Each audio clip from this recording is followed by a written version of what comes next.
Okay, yeah, yeah, I didn't realize it. Well, cool. Well, we'll get to where you're from. We'll get to the origins and all of the matter in between. So thank you for taking a minute out. I appreciate it. Yeah, absolutely.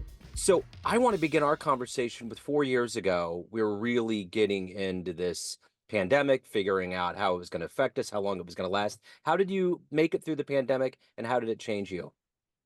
Oh, wow. What a great question. So, how did I make it through the pandemic? Well, actually, it's so weird because I'm probably one of those people that some people want to slap right now, but I actually, God, I almost hate to say this out loud. And not that I want the pandemic to happen again Right. at all, but I actually had I think the best year in my business ever. Hmm. And because I can be extroverted, but I can also be very introverted.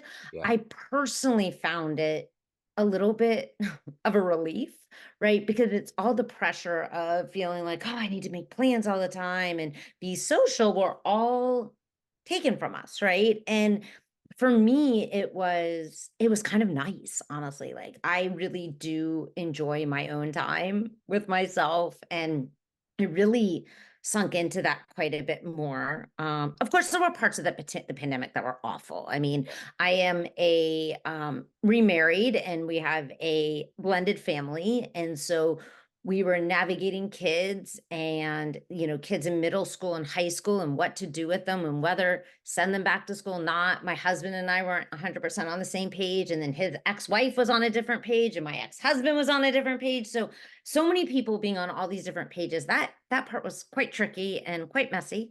um but personally, I found the quiet, the slowing down really nice. And for my business, I think because a lot of people weren't traveling and weren't spending their money on things that they maybe normally would, some people started to spend a lot of their money on personal growth and exploring these areas. So for me, um, marketing sales were pretty easy, and that went really great.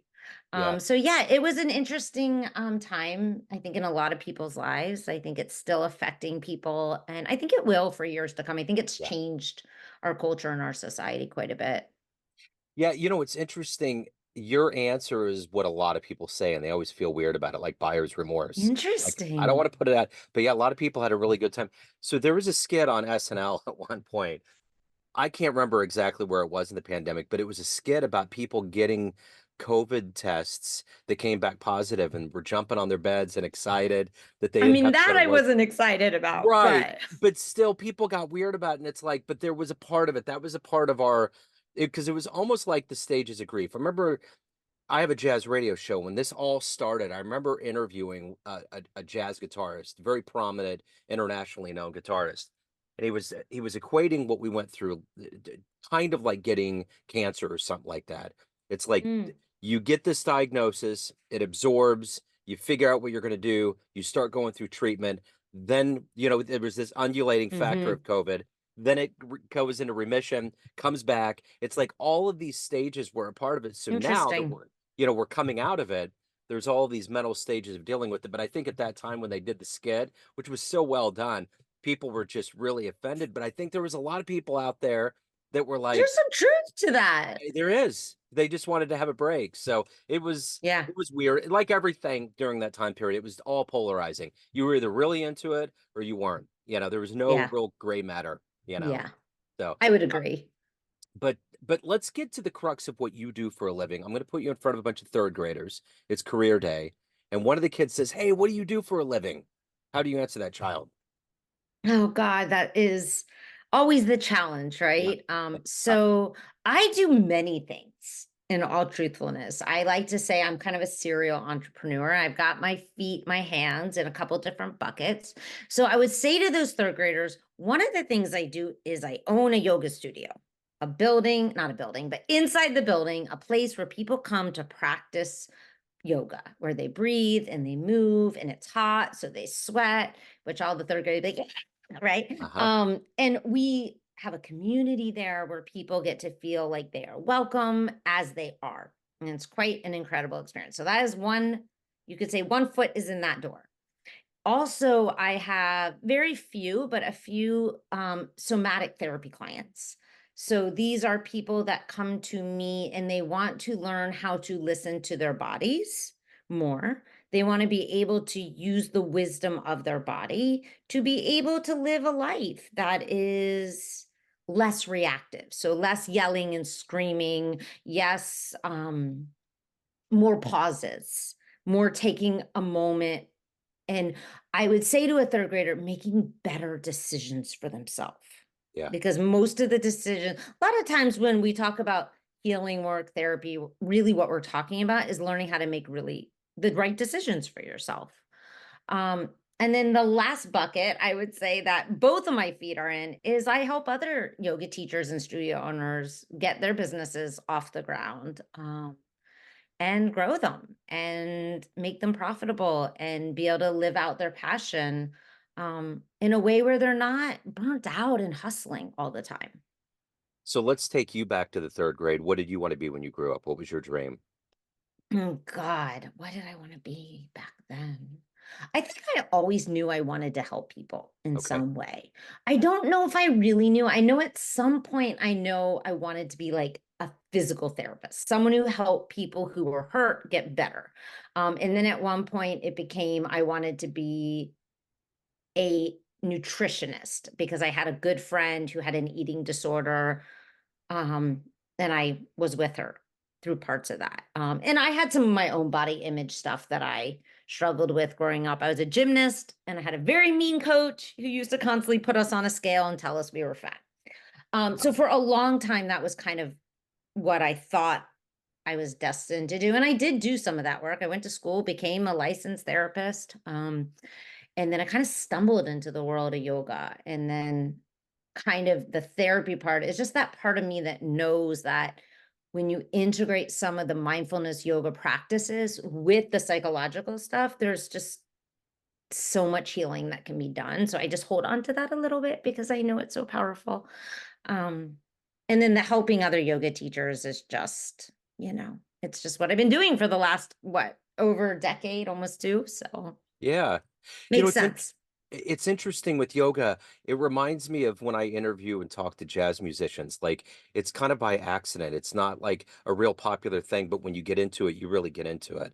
And that's kind of Yeah, what you said about yoga. You kind of stumble into it. It's kind of on the fringe. It's not now, it's more kind of sure. popularized. But it's definitely one of those fringe arts. But when you get into it and it makes sense, you really do gravitate and get into it. Yeah, a lot of people, what they don't realize about the practice is the asana, the postures is just one small piece. And when Yeah. you really dive into it, it is really a whole science, it's an art, it's a system of really learning how to live in this world with less angst and chaos. Well said. So let's take this line in Atlanta, Georgia, the dot we're at right now, and let's draw back to the beginning. Where were you born and raised, and what were these seeds of being in the wellness world, in yoga, helping Yeah. people? How did all of this become and grow into who you are? Okay. So I was born in Alexandria, Virginia. I grew up in Northern Virginia my entire life. My parents literally bought the house I grew up in when I was 3 years old, and I lived there till I went to college. I was a gymnast, like I said. So I was active very early on. I was a very active kid. I tried pretty much every sport. Gymnastics was the one that stuck. Um, I loved the flying in the air, the flipping. I don't ever see myself this way, but I guess being an entrepreneur, you kind of are a little bit of a thrill seeker in a weird way. And I, when I graduated high school, I went to school in upstate New York. I went to Syracuse. My original major was dietetics and nutrition. And after pretty much failing organic chemistry, I was told that I should pick something else. So I did. I picked social work because I that point is when I was like, I think I want to help people. I think I want to help people who have body image, eating disorders, stuff with food. And if I couldn't work with the food side of it, I thought I'll work with the mental side of it because that part also fascinated me. So ended up on the social work track, went soon as I graduated, you don't really get many jobs with a bachelor's in social work. So went right into getting a master's in social work, and then got a job, couple jobs, but the one that I stuck with the longest was at a residential treatment facility with 12 to 18-year-old girls, and it was rough. Yeah. Yeah. I, so when I was in school, I was getting into sports journalism, kind of saw the world and really wasn't into it. So when I got out of school, one of the first jobs that I got was at a group home for girls, Okay, so you teenagers. know. So what they were doing was a lot of them were getting pregnant because they knew that they would get out of state custody. Mhm. Mhm. So they would also get married, so they would find these foreign dudes that they didn't Mm. like, and it was like, "Oh, no. Double, double, double whammy. Wrong Yeah. person, biologically procreating, not okay." And, they're looking at me as just some young Yeah. college graduate white guy, and they're like, "Yeah, what do you know?" But they were just going with it. But, man, I saw weird things, and I was just I like, have "Oh." so many stories from those days. I was there almost 2.5, 3 years, which was very long at that Yeah, point. For most people, within 6 months, got pretty burnt out. But yeah, I mean, it's a lot of sad, sad stories. A lot yeah, of, kids that were just abandoned at young ages, had been in and out of a million foster homes, kids that had already been in and out of the juvie system. And it was hard, sad work. I'm not going to lie. And I was young, so I didn't have a lot of outlets, so yeah. But basically it though is kind of what led me into yoga, in all right. truthfulness. So I had a girlfriend who I went to school with, a really close friend, and she had gotten into yoga. And she was like, "You gotta try this, you'll love it. It's such good stress relief." She was also a social worker at the time and in Boston. And I was like, "I don't know, it seems kind of boring." So she's like, "No, try hot yoga. It makes you sweat a lot. It'll feel great." Went to a hot yoga class and I loved the feeling of the sweat. Yeah. And that's kind of it. And then it just, it kind of fell in love with different styles of it over the years, and ended up getting trained, and yeah, kind of So where it's led me to today. yeah. So is the hot yoga a little bit like the sauna philosophy, kind of that notion? Yeah, there's a lot of mixed feelings about it, mixed stories about it, but really what it does in a lot of ways, yes, in some ways, yes. It's not dry. Well, I say that with a grain of salt. We don't do dry heat. We do radiant heat, which is feels like the sun on your skin, and then we pump in humidity so you sweat. Otherwise, if you just do the heaters without the humidity, it does get very dry and it can Yeah. feel almost, I know a studio nearby that does it that way, and I personally don't enjoy it as Yeah. much. But yeah, there's a couple of things. Some people say the heat helps you tap into the muscles easier, right? And stretch more, which I do agree. For me, it's something about the cathartic feeling of a really, like, it's like if you go for a run and you're just pouring down with sweat. There's something about it. It does also elevate your heart rate, right? Because Yeah. it's harder to breathe. Which I believe, I mean, part of the reason I think I love it so much is it forces me to have to be more mindful of my breath. Because when your breath gets really shortened and you're working really hard, if you're not mindful of it, you're going to feel like you can't catch it, which is the same feeling most people get every day. Not everyone, but a lot of us with life stress. So if we can teach ourselves on our mat in these awkward, uncomfortable shapes to be able to slow down the breath and really breathe through it, then we've proven to ourselves we can do it in the real world. So who's been kind of an inspiration, a hero for you in your career? In my career, I would say my dad is one. He's not an entrepreneur, but he was a very successful businessman.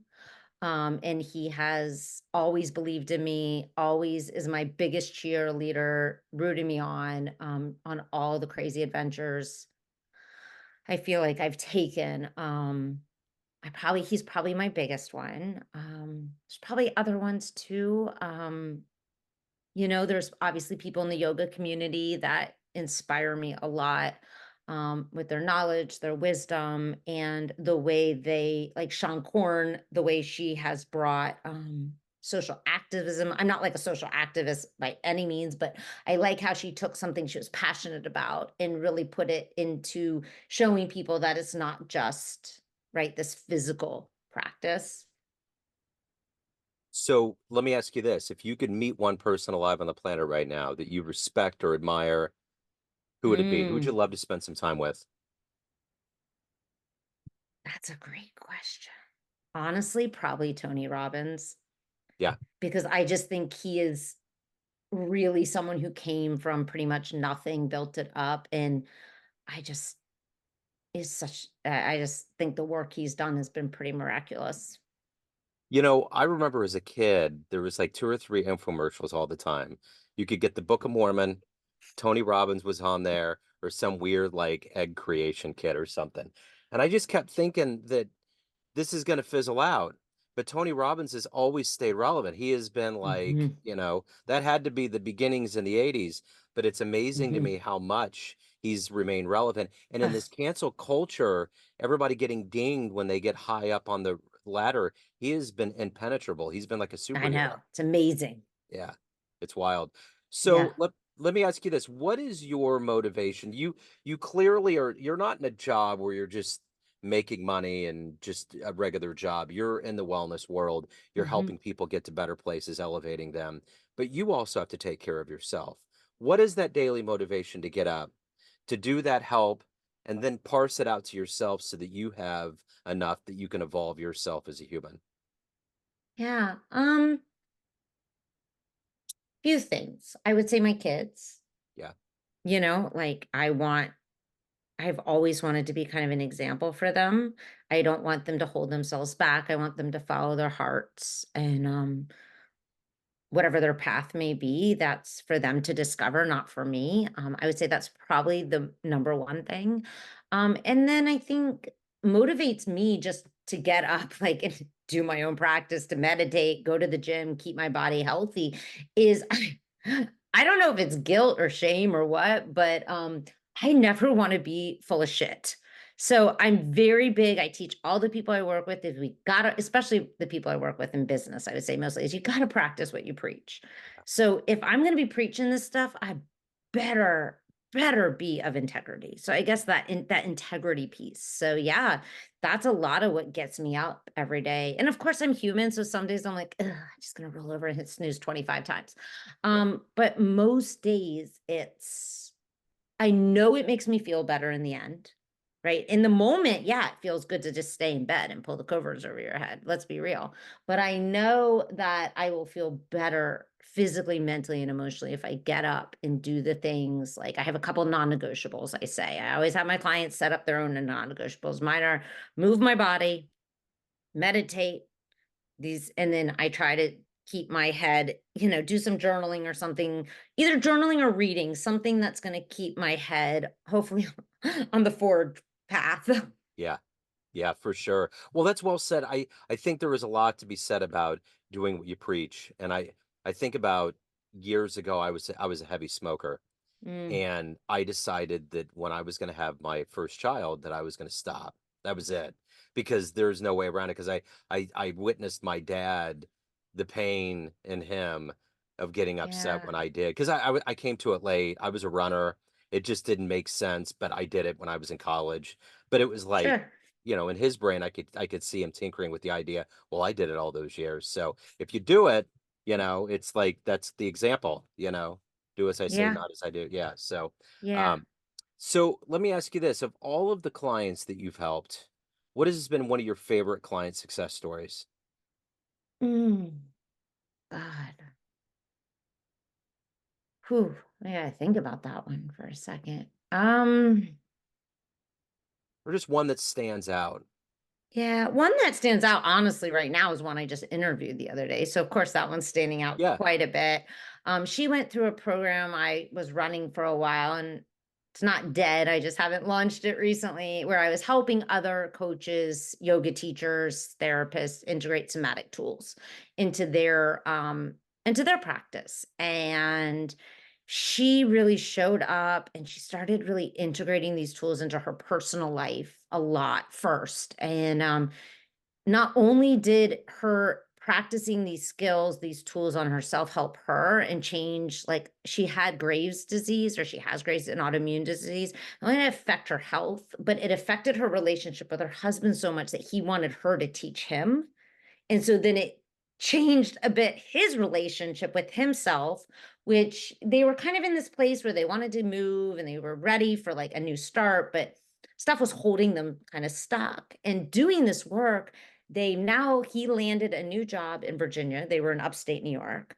And they just like you can just watch like how like just these simple tools of learning to regulate your nervous system, slow things down a little bit, be more mindful, have literally changed the trajectory of their life. And then she talks about a little bit in the interview about how she had a 60-year-old woman come to her and had tried years and years of just traditional therapy and hadn't gotten anywhere. In just a matter of sessions, she was feeling like a weight had come off and that she was moving in the direction she wanted. So that one sticks out in my mind a lot just because a couple weeks ago I interviewed her and we were talking about it.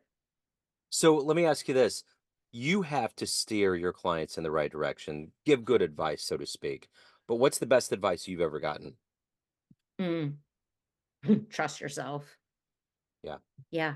Yeah. I really think it's one of the things I try to share with anyone who will listen, that, and I struggle with it sometimes still myself, but like we can go to these people that have achieved what we want, right? But in the end, what they did and how they did it may not be our way. And so I don't really believe coaches, consultants, all that. I mean, I believe in them. I use them. I don't get me wrong. I very much value them, but I think their job isn't necessarily to tell us what to do, but to help us find what's right within each of us. Yeah. And I think that comes from a deep trust in yourself and knowing that there's some decisions you will make that will not work out, Yeah. right? And so you got to learn to not beat yourself up. Yeah. So of all of the things that you've done, decisions, all of these events and the evolution of yourself, what are you the proudest of? Being a mom. Yeah, I think it's the hardest job on this planet is being able to find that balance between encouraging your kids. I mean, my kids are older now. My daughter is 17, my son is about to be 20, but letting them find their path and not forcing what you think their path should be on them. And I think it's hard. It's definitely not easy because of course we have dreams and ideas of how we think as a parent their life should be, but letting them just be them. And I do So think I've done a pretty good job with letting my kids design their path. yeah, no, that's a big deal. So let me ask you this. Everyone out there has a perception of you. There's all these pockets of people, family, friends, clients, colleagues, but you run the show. What's your perception of you? Who do you think you are? Oof. All over the place. I think most people look at me and think, God, she's got so many hands and she's like doing so great and blah. And I see myself often as this like, I don't say mess, but just my hand, like, yeah, just all over the place. But I'm Yeah. okay with it. I think I thrive off of that. Yeah. So if anyone wants to reach out, hire, or get involved with your business model, what's the best way to do it? How can people do it? Yeah, you can find me on Instagram. It's Rachel B. Friedman. That's probably one of the best ways. I my website is beyondthemat.com. So you can always find me there. It's mostly all I talk about there, though, is growing a yoga business. That is predominantly what I would say I market. But if you're interested in learning more about somatic therapy or stuff like that, you can just message me. I have some of that stuff on my yoga studio website, which is Excellent. just Soma Power Yoga. And you can actually do that with me in person or virtually. So if you live in Canada, which one of my clients does, you can even do yoga with me from Canada. Right on. Perfect. Rachel, this has been wonderful. Thank you for your story. Thank you Yeah, for your time and continued absolutely. Thanks success. for having me, Joe. I Yes, really appreciate it. it was a pleasure. Thank you.